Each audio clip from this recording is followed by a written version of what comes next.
Eu adoraria fazer uma rodada divertida e rápida, sem pressão. Slogan político mais superestimado. Do rio ao mar. Verdade. Uma pessoa que você nunca gostaria que estivesse sentada na primeira fila do seu show. Uma Karen, talvez. Eu disse para as pessoas na Grã-Bretanha, né, até mesmo no palco, eu disse, bom, se as coisas derem certo, talvez eu volte para o Irã, porque tem menos muçulmanos lá do que no Reino Unido.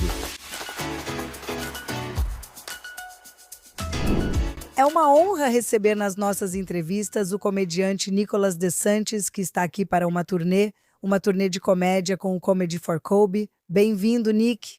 Obrigado, Flor. Obrigado por me receber. É maravilhoso ter você aqui.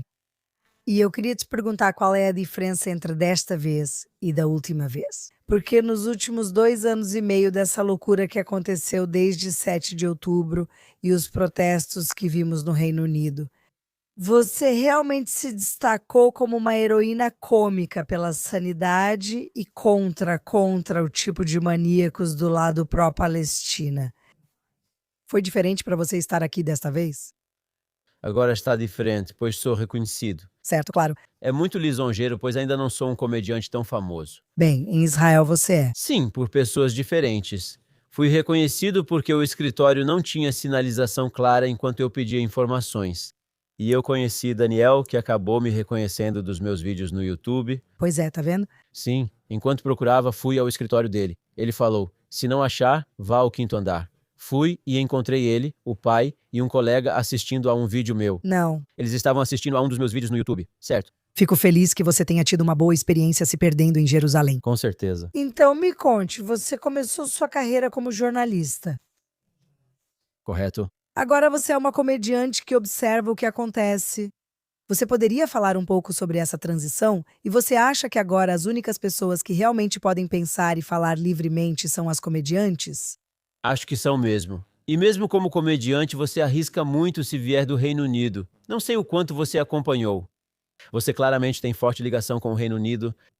Então eu me tornei jornalista. Esse sempre foi meio que o sonho. Sabe, quando você está na escola ou no ensino médio, se você é bom em escrever, se você se interessa pelo mundo, geografia, eu tenho uma vivência internacional. Provavelmente isso sempre fez parte dos meus planos. E eu entrei para a BBC. Eu entrei para a televisão persa da BBC, que faz parte do BBC World Service, em 2009. Quando eu era estudante do ensino médio no Irã, eu costumava ouvir a BBC World ou a Voz da América, até mesmo a Rádio Israel, sabe, as transmissões estrangeiras, para obter notícias alternativas, porque a mídia é totalmente controlada pelo Estado, rádio e televisão, especialmente no Irã. Então entrar para a BBC foi um grande passo para mim, e eu achei que estaria em casa. E claro, isso satisfaz o meu, ou eu achava que iria satisfazer, meu desejo de criatividade. Sim. Mas é claro, depois eu aprendi que a mídia, especialmente a mídia tradicional, é voltada para uma narrativa só, a da esquerda, dos progressistas, dos globalistas. Você passou por isso pessoalmente? Claro, Como isso se manifestou? E em que momento você disse, isso não é o que eu realmente pensei que seria? acho que aconteceu bem rápido, foi gradual, mas bem rápido, porque eu trabalhava na redação da BBC Persian Television, mas também na BBC World TV, que são os canais em inglês. E como eu disse, entrei em 2009, mas em 2016, se não me engano, tivemos o referendo do Brexit. Isso mesmo. Depois o Trump venceu. Houve esse grande rebuliço, se quiser, sobre a mudança climática na Conferência de Paris, acho que foi em 2015. E a ideologia LGBT, essas são algumas das áreas que ficaram, você sabe, mais intensas, exponencialmente mais barulhentas e cada vez mais controversas, certo? Se você trabalha diariamente em uma redação, já tem a pauta de notícias. E aqui você está trabalhando para a chamada emissora pública, que afirma ser imparcial, que afirma ser para todos e de todos, contratando todos porque são pagos por todos, pela taxa de licença no Reino Unido. Sim. Mas, na realidade, existe uma agenda e a grande maioria das pessoas que trabalham nessas organizações tendem à esquerda em algum grau, às vezes bastante. E enquanto estávamos cobrindo essas histórias, eu simplesmente pensei, não estou confortável com isso porque você não pode ser criativo e não pode estar espalhando a verdade. Se toda a pauta é Trump é ruim, Brexit é ruim, imigração em massa é boa, o Islã é tão moderado, e depois chegamos a Gaza e ao 7 de outubro, Você disse que não há espaço para outra opinião. praticamente não. Quer dizer, sempre depende, né? Mas se você quer fazer carreira, se você quer seguir em frente e se você quer, sabe, ganhar reconhecimento, você tem que se adaptar ao pensamento do grupo.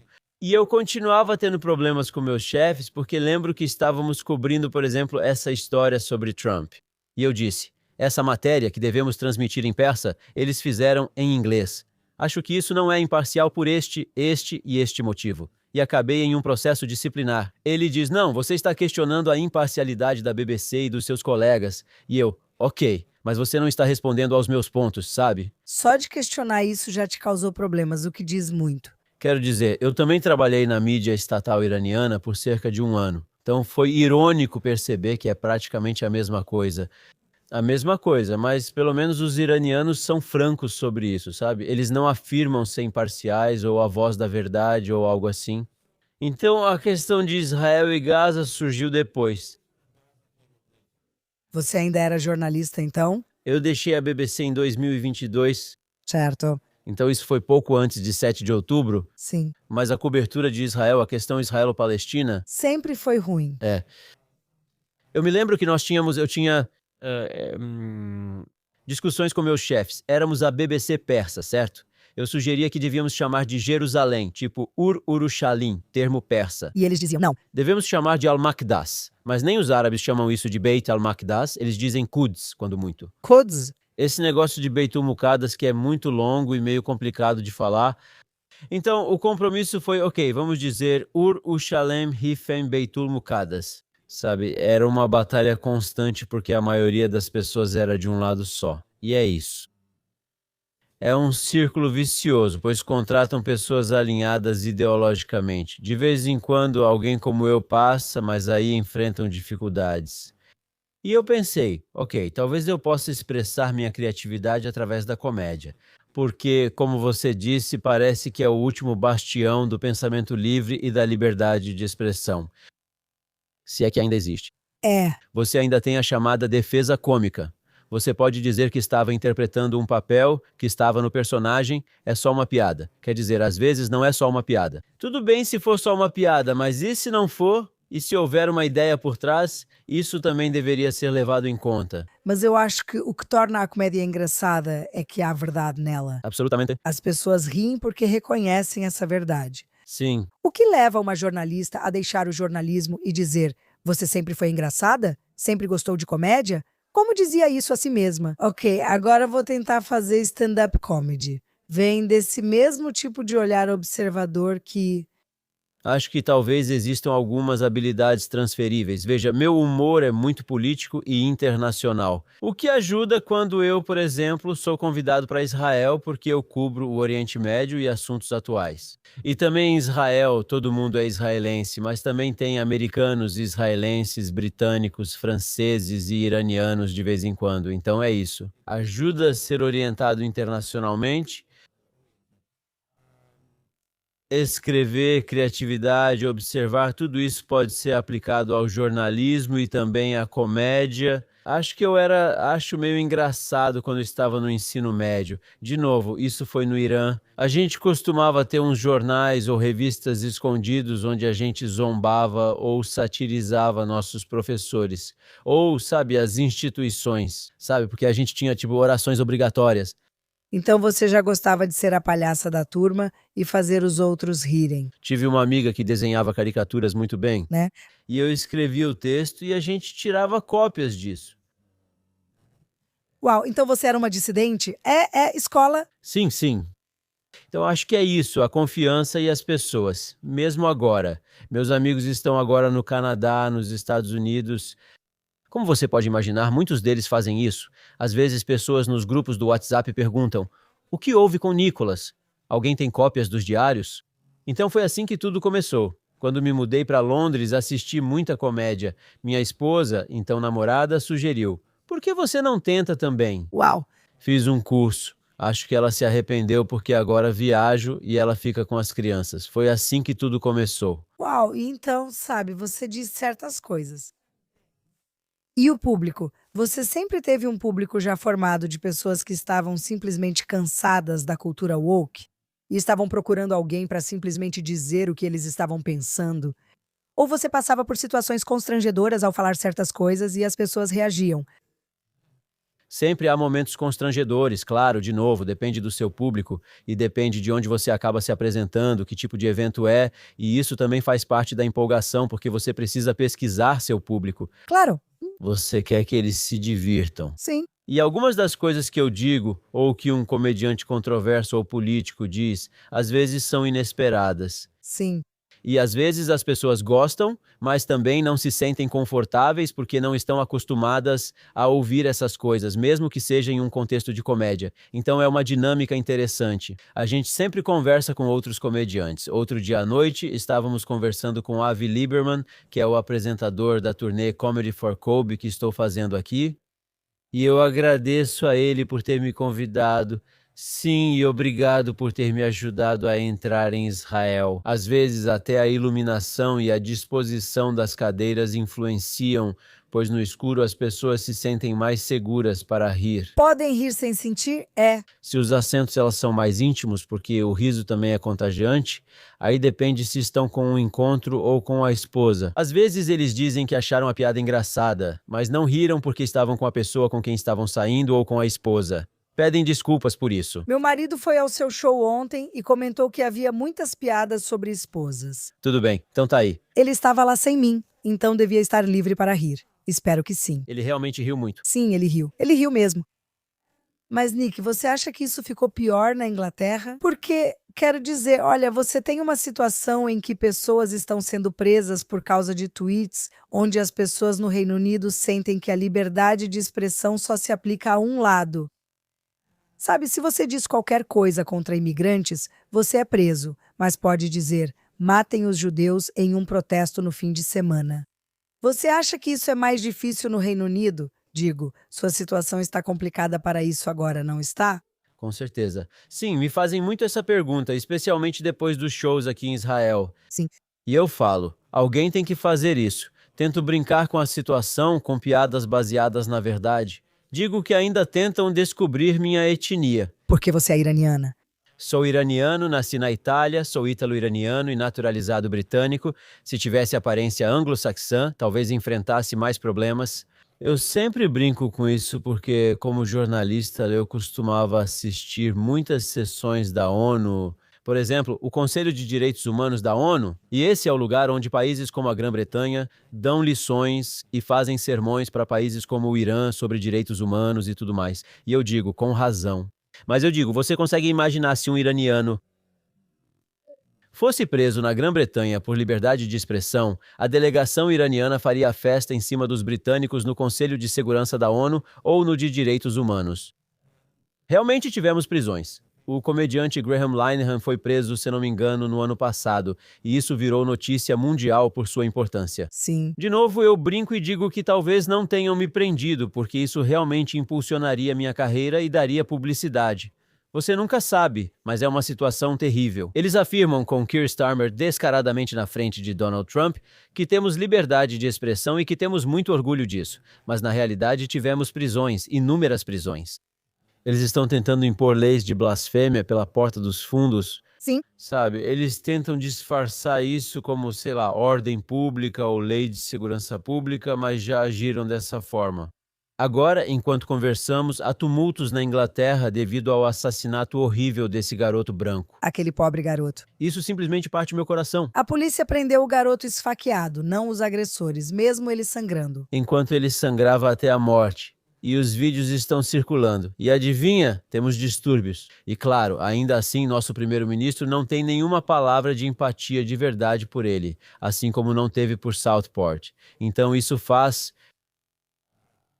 Sabe, eu não quero me gabar, mas isso torna a comédia ainda mais importante, porque a esquerda tomou conta. É tudo o que temos. Essa é a última trincheira. É isso. A última. Universidades, mídia, Hollywood. Mídia, o próprio circuito de comédia. Então não é como se a gente... De novo, eu estava dizendo para as pessoas, esses teatros em que estamos nos apresentando aqui em Israel são lindos, mas comediantes conservadores na Inglaterra...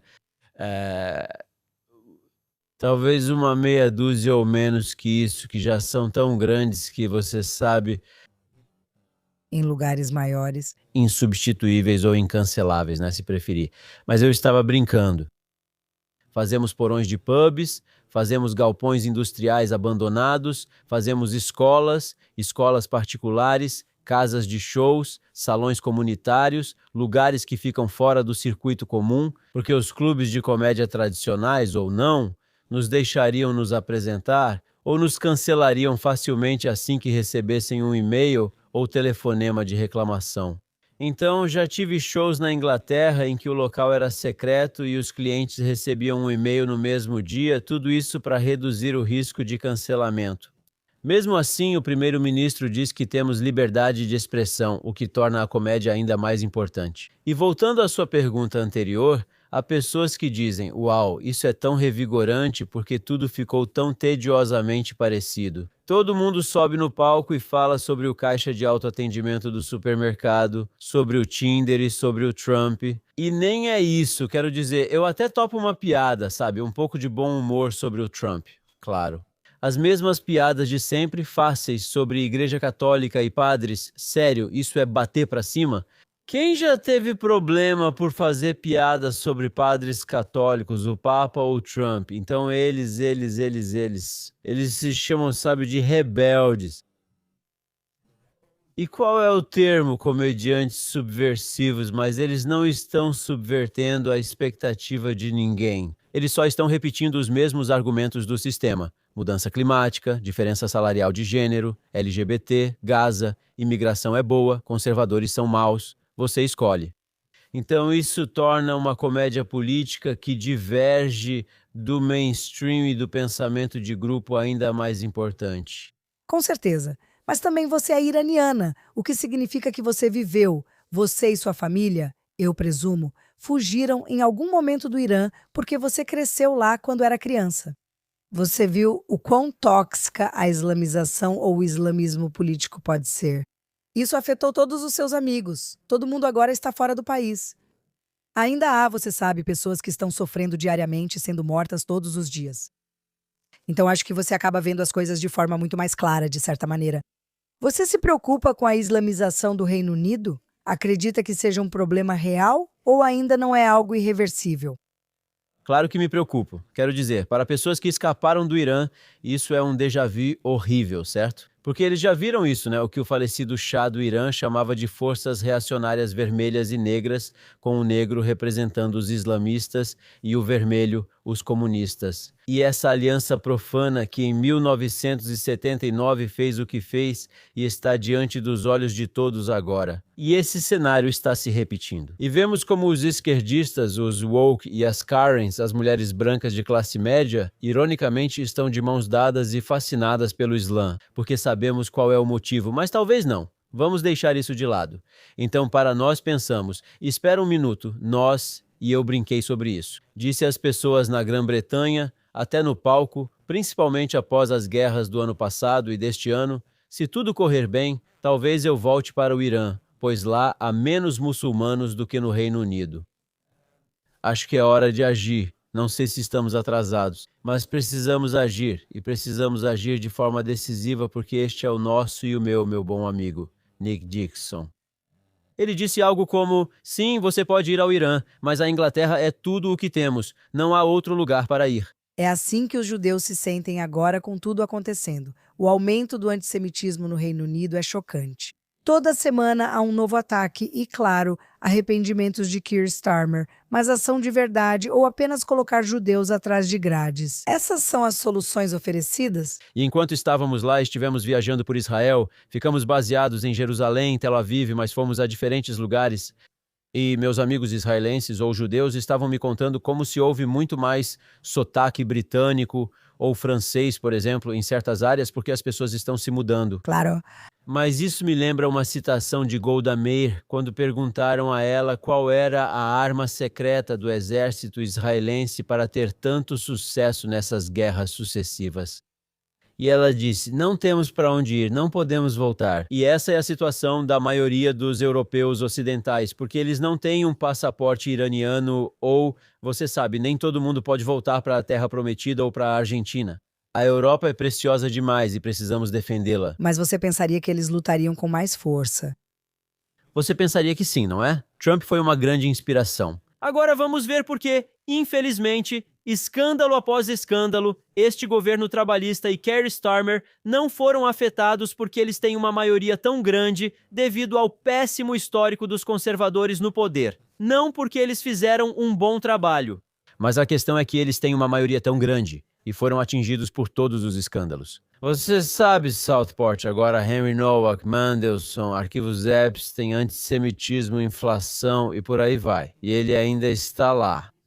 Mas da próxima vez, na próxima eleição geral, que infelizmente ainda vai demorar alguns anos, veremos o que acontece. O problema é que, mesmo quando você vence, como na Itália, temos Giorgia Meloni. Você sabe, em outros países da Europa, temos Geert Wilders. Às vezes você até vence, mas mesmo quando vence, existem forças globalistas, a União Europeia, o Fundo Monetário Internacional, o Banco Central Europeu, eles ainda resistem.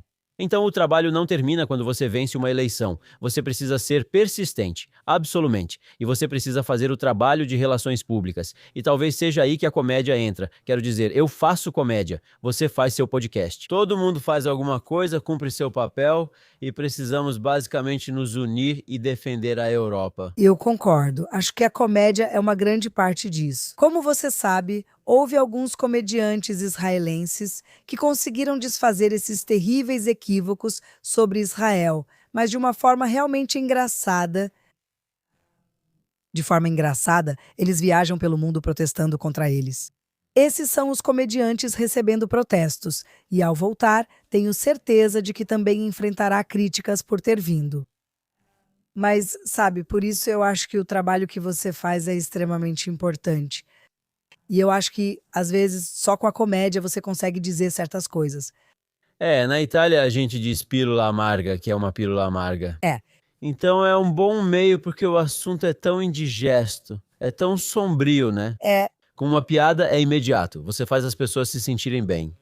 E ao invés de, sabe, ler um livro ou ouvir as notícias, que podem ser muito deprimentes, as pessoas vão ir. E esse também é o desafio, porque você precisa manter engraçado, porque você não quer que fique exatamente. Exatamente. É o oposto da cultura do cancelamento nesse sentido. Você já visitou campi universitários ou não permitem sua entrada? Sim, às vezes faço piada sobre isso, mas principalmente quando era estudante ou no início, participei de algumas competições de comédia em universidades. Às vezes, ao me apresentar para públicos de mente aberta ou mais conservadores, essa é uma das minhas piadas favoritas.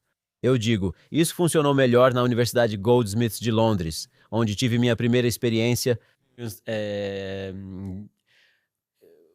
com não binário. Ou os woke, muito mesmo. Afinal, é uma escola de arte, né? Acho que sim. Sim, foi o primeiro lugar onde vi garotas saindo da cabine do banheiro. Fiquei pensando, o que está acontecendo? Na Universidade de Southampton também aconteceu algumas vezes. Londres é bem de esquerda, o que é ótimo quando sou convidado para os Estados Unidos, Israel ou outros lugares. E você acha que por ter sido jornalista, as coisas precisam mudar? Quero dizer, elas vão mudar, as pessoas pagam caro pela BBC. Como você disse, é uma emissora pública. Trump agora está processando eles por literalmente colocarem palavras na boca dele que ele não disse. Sim?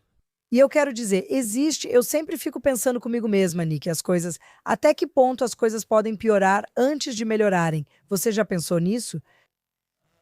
Bem, espero que você esteja certo. Espero que a gente tenha chegado, sabe? No fundo do poço. No fundo do poço. Bem, na Itália dizemos non c'è limite ao peggio. O pior não tem limite, mas eu espero que a gente esteja lá. E, novamente, essa é a coisa boa sobre fenômenos como Trump, Javier Milei ou Giorgia Meloni. A inspiração aí, se você quiser. E até a BBC está tendo dificuldades. Eles tiveram alguns programas de comédia woke, por exemplo, sitcoms como Mark the Week. Quando cheguei à Grã-Bretanha, adorava assistir Mark the Week, um programa de comédia sobre notícias atuais e debates que eu gostava muito. Mas ao longo dos anos, especialmente, foi piorando gradualmente, mas de forma inexorável. Agora a BBC teve que cancelar porque ninguém está assistindo. Canal. Eu não sei, com uma atitude diferente. Espero que sim. Mas, e as sitcoms também? É sempre, sabe, isso de diversidade, equidade e inclusão. Sabe? Tem uma mulher lésbica que talvez tenha uma perna só ou uma perna só e também problemas com depressão. Na primeira temporada eles fazem, mas a próxima é cancelada porque o mercado não quer. Depende também do governo, que às vezes quer congelar isso. A ideia era, vocês querem dar notícias imparciais, mas ainda assim estão falhando. Mas entretenimento que já é doutrinado e lavado cerebralmente, vamos deixar para o mercado, pois os canais privados já fazem isso. Não é necessário doutrinar crianças com esse tipo de comédia ou em qualquer programa. Bem, esse é o ponto do seu trabalho agora que está no YouTube. Você virou uma sensação com vídeos alcançando milhões de visualizações no mundo todo. Então, em outras palavras, você também não precisa mais daquele clube de comédia. Você precisa dele para a comédia física, mas agora pode falar com pessoas de qualquer lugar. Ainda é bom ser convidado, claro, mas graças a Deus pelo YouTube. Eu estava voando pela El Al, minha primeira companhia aérea. Cancelou, simplesmente cancelou.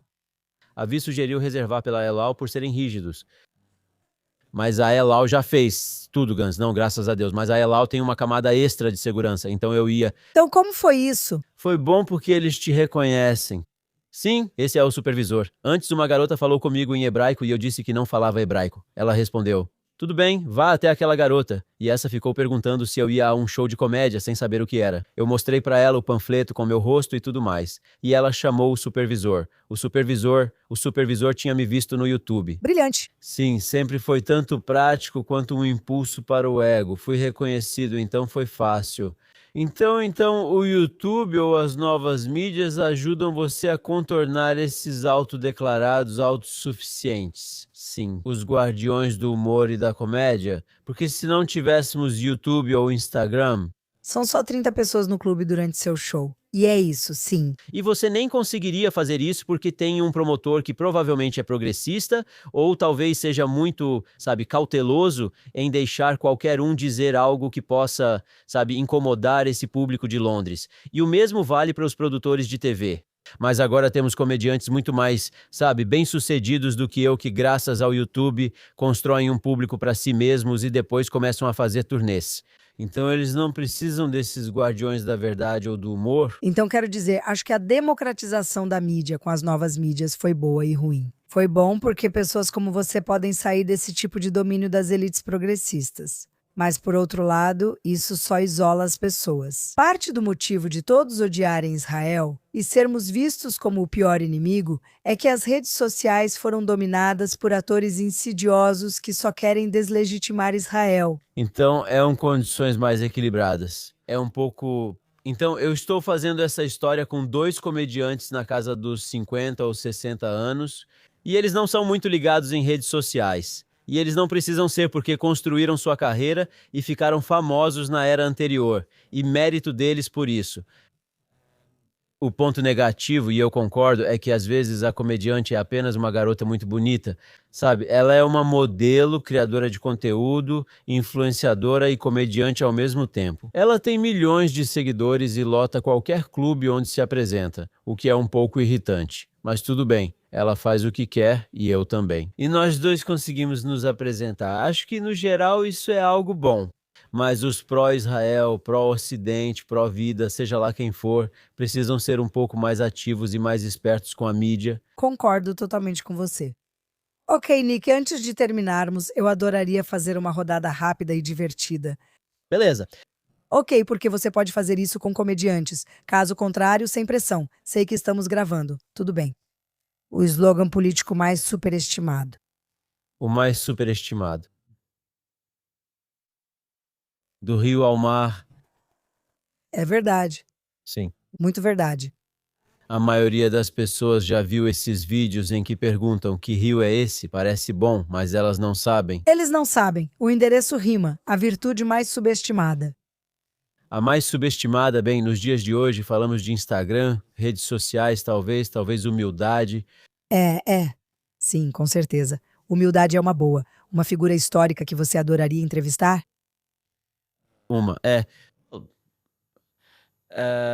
Bem, depende se está morto ou vivo. Eu gostaria de conversar com Silvio Berlusconi. Uau.